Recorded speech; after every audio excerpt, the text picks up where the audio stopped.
So, hello, welcome back to another episode of the I am doing something. I am working in the background, and while I'm doing so, I'm talking about something that might be pretty relevant for your life and for what you are doing.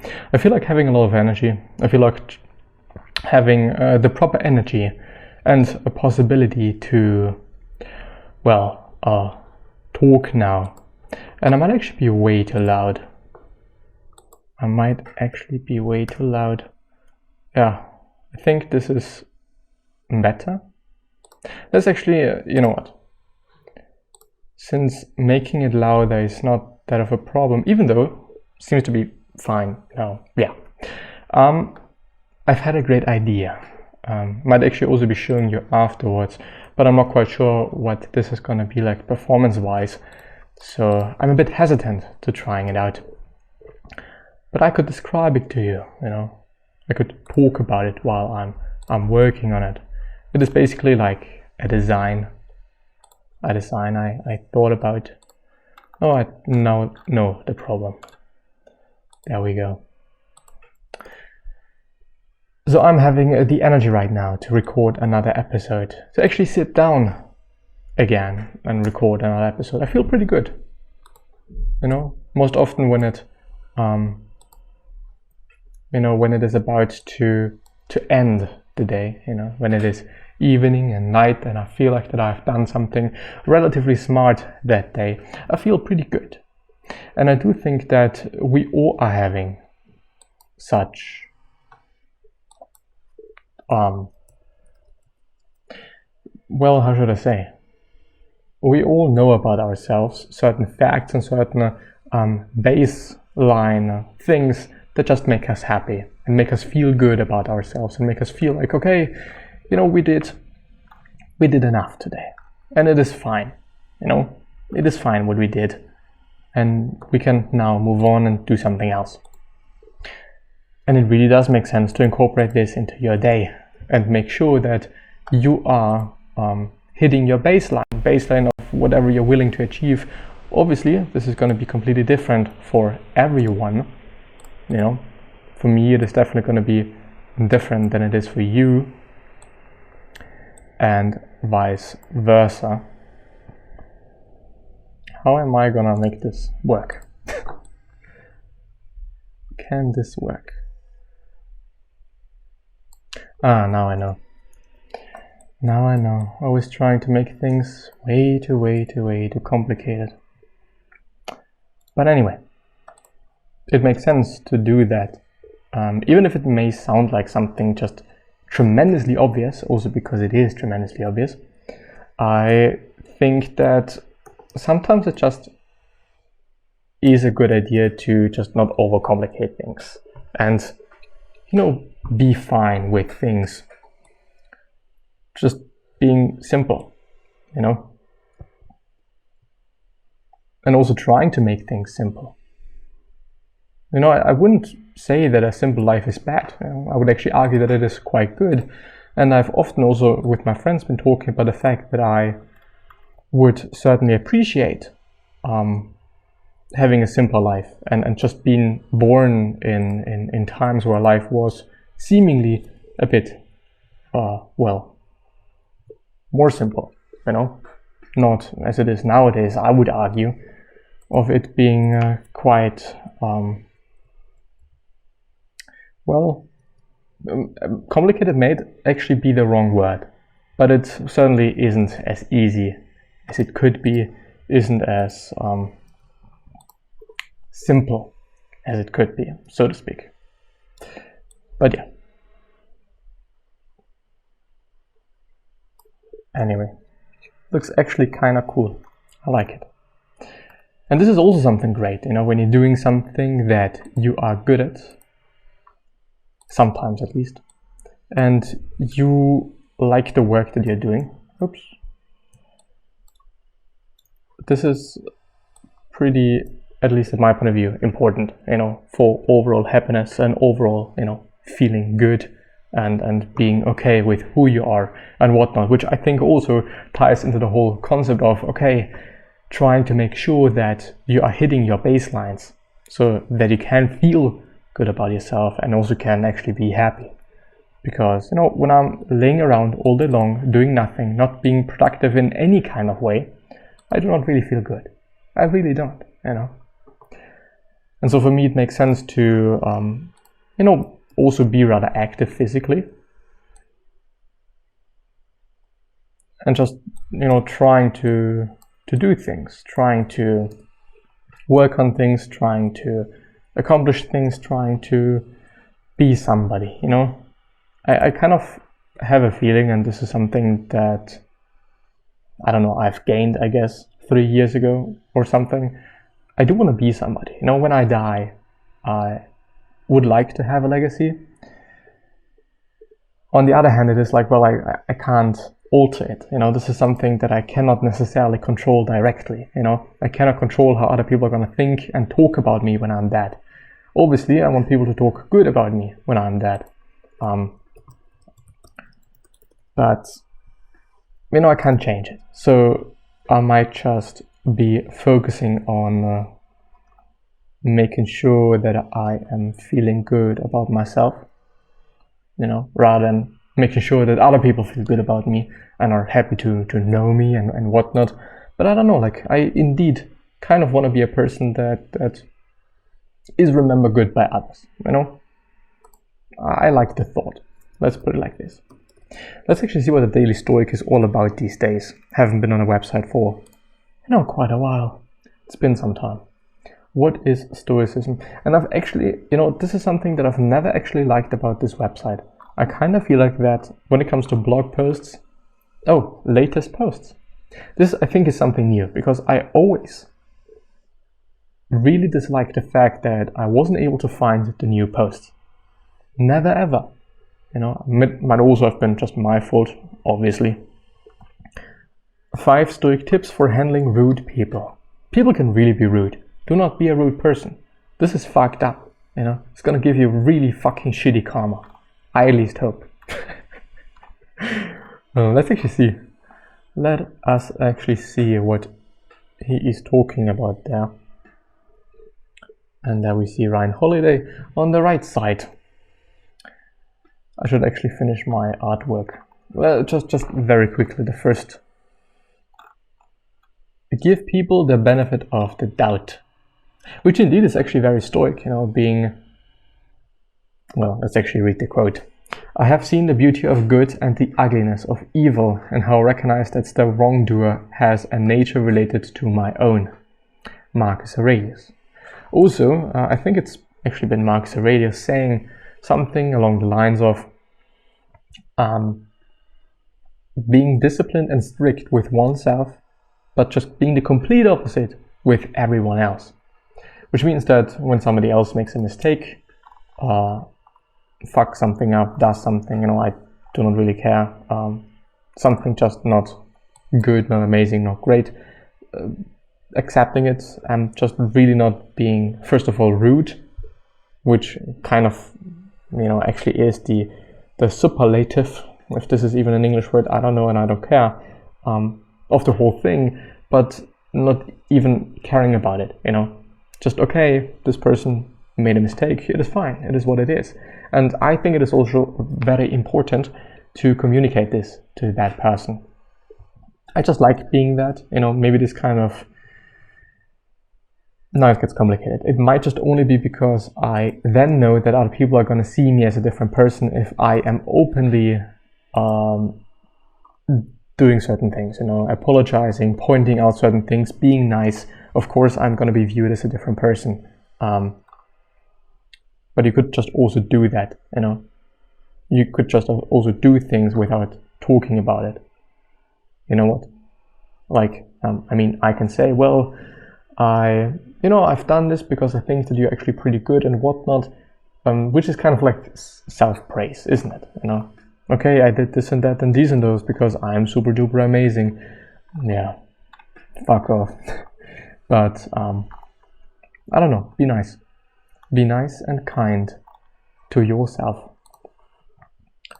Don't really find the pictures. Let's do it like this. Might be able to find something. And yes, I do have an idea now. I do want to have a building. I want to have a building. I might actually show you the artwork afterwards. I'm actually not quite sure. Might be the case. May also not be the case. It really depends on how I feel about things, to really be honest. Anyway, while I'm doing nothing here, give people the benefit of the doubt.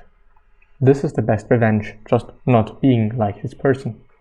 You don't have to turn this into something. It doesn't have to upset you. Things can't shape our decisions by themselves. Unless, and this is the whole point of this quote, you let them. You know, nothing actually has the possibility to upset you unless you let it upset you. Which is also something Viktor Frankl said.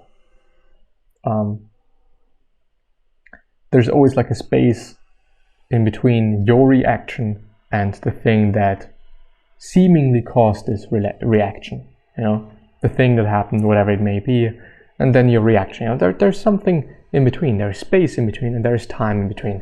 And in this time, we can actually decide what to do, how to react, what to say, and so on and so forth. It is in our control. Of course, not all of us are using this, let's call it gift actually, because it is indeed a gift. Does this make any sense?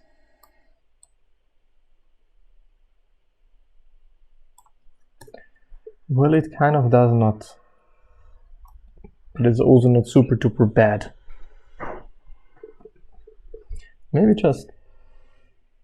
no. I don't know what to say about it. I don't know how to feel about it. Just slightly doing it?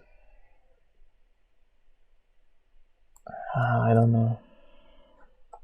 I'd actually like to... now I know what's the problem. Doing it like this. Then grouping it. And then copying it. And then just doing the other one around. Just above. And now we have something extremely strange and crazy and whatnot, but I like it. You know, I really truly like it. The background is gonna be some color, I guess. Even if it's tremendously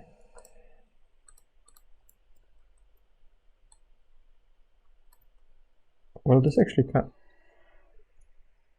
All of a sudden it is better than before. However, this just happened. Now this making it smaller. Making it smaller.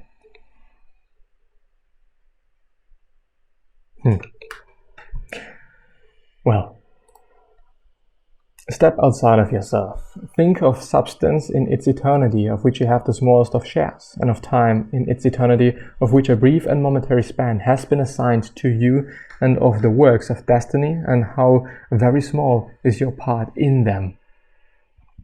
We've all fallen victim to the heat of the moment. Someone cuts us off on the freeway, or speaks to us rudely, or simply unpleasant to be around.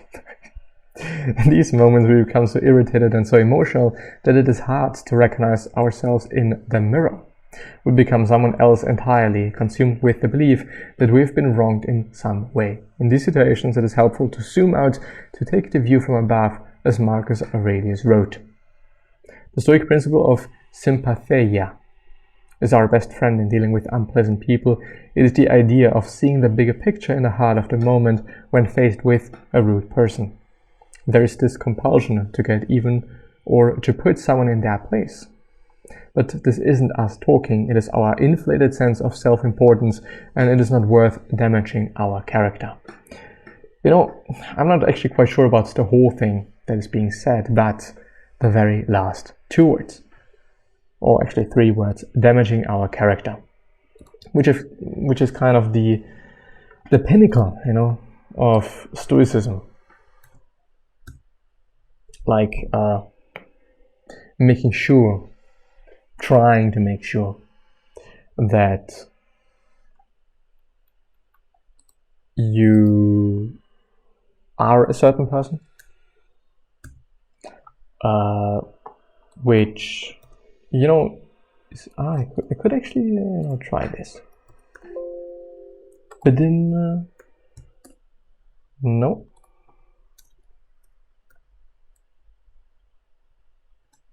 But making this one bigger again. Yeah, now it is fine.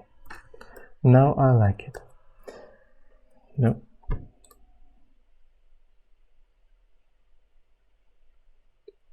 Filter gallery, camera raw. Camera raw is amazing. That has to be said. This needs to be on the record. And I do just realize that you that you can't even see me that well. There I am.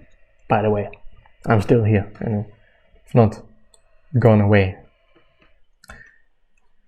Anyway, let's see. I think there's actually one thing as well. So there are 4 virtues of Stoicism. I do not know them, but there are 4, and they all have to do with your character, and your character being one of the very principles of Stoicism, and you should never ever hurt or damage your character. And I think in that sense it really does make sense, you know. I do want to be a certain person. I do want to be perceived as a certain person. So I'm gonna be a certain person and gonna act like a certain person. And I do really not want to be a person that explodes. This unfortunately is something I am. I am very explosive in various different ways, but also when it comes to emotions. You know, emotional outbursts have always been in my life, but I really try to make sure that I'm dealing with people as well as I can, that I'm treating them as well as I can, that I'm the best person I can be. Step outside, strive to be indifferent. The last 2 ones. To live a good life, we have the potential for it if we learn to be indifferent to what makes no difference. Emotions are powerful. There is a reason why most of us tends to give in to them. But the price we pay for stooping down to another person's level is far greater than if we learn to control ourselves. We always talk about control in Stoicism, and it is almost always in relation to controlling ourselves rather than other people. In Lives of the Stoics, we told the origin story of Zeno, the founder of the great philosophy we practice today. Seneca would say that it is obviously better to be rich than poor, tall than short, but the Stoic was indifferent when fate actually dealt out its hand on the matter, because the Stoic was strong enough to make good of whatever is thrown their way. This has to be top of mind whenever we deal with people. Expectations that people will always treat us with respect will inevitably lead to disappointment. Instead, we ought to prepare ourselves for reality. We should choose each day, as Marcus once said, to be unharmed. So long as we remain indifferent to what others say, we can't be.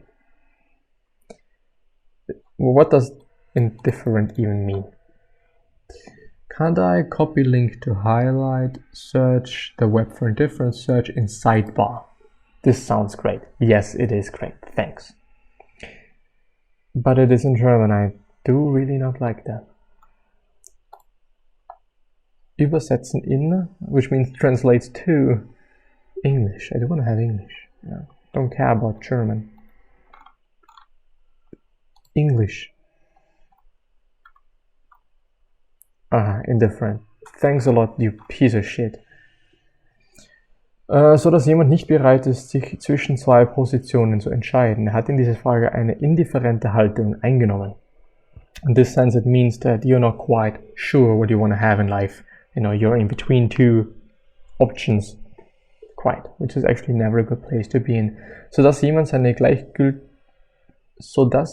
gleichgültig und ohne innere Teilnahme verhält. Sie wirkt während der gesamten Aussprache völlig indifferent. Which means she seemed during the whole, conversation, I guess, meeting, maybe, I don't know, completely indifferent when somebody, this is kind of the word, like, you know, you don't really care. This is what I think it just means. You don't really care. You're going to work with whatever happens to you and whatever you can work with. Which I think is, why is it so big?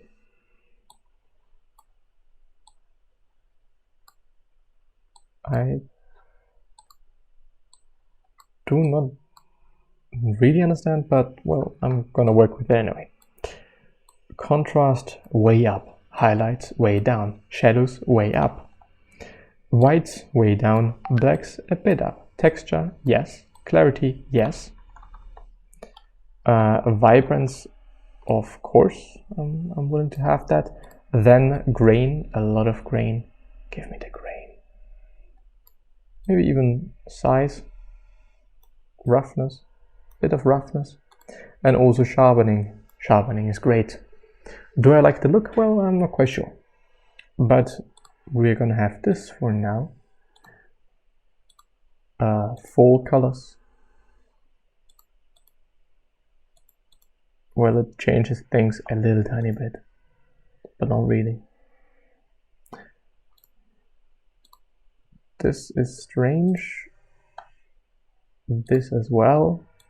Late sunset. This just completely teal orange. Well, I kind of like it, but I kind of don't. Tension green. Well, I don't know. Hue and saturation.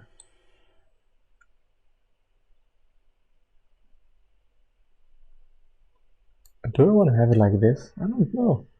Kind of looks cool.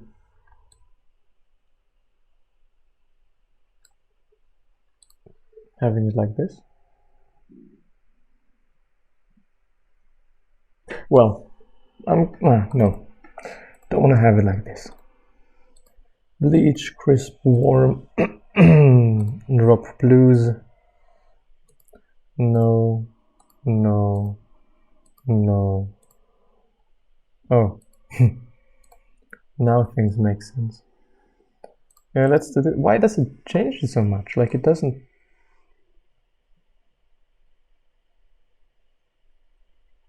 Make too much sense, does it? Now let's do this. I don't know why, but I kind of feel good about it. The last one. Accept that rude people are inescapable. When you wake up in the morning, tell yourself the people I deal with today will be meddling, ungrateful, arrogant, dishonest, jealous, and surely. Surely, apparently is a word, I don't know. It's remarkable to think that even as an emperor, Marcus dealt with rude and arrogant people. It illustrated the most important point of all, that rude people have always existed and they are everywhere.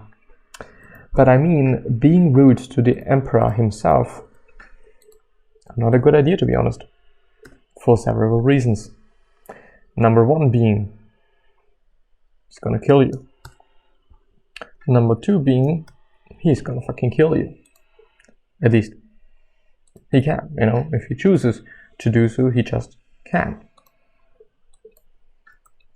But, well, you know, people do not often think that much, to be honest. Anyway, since you cannot even see me anymore, I'm gonna end the episode. I wish you the best and see you soon. Bye bye.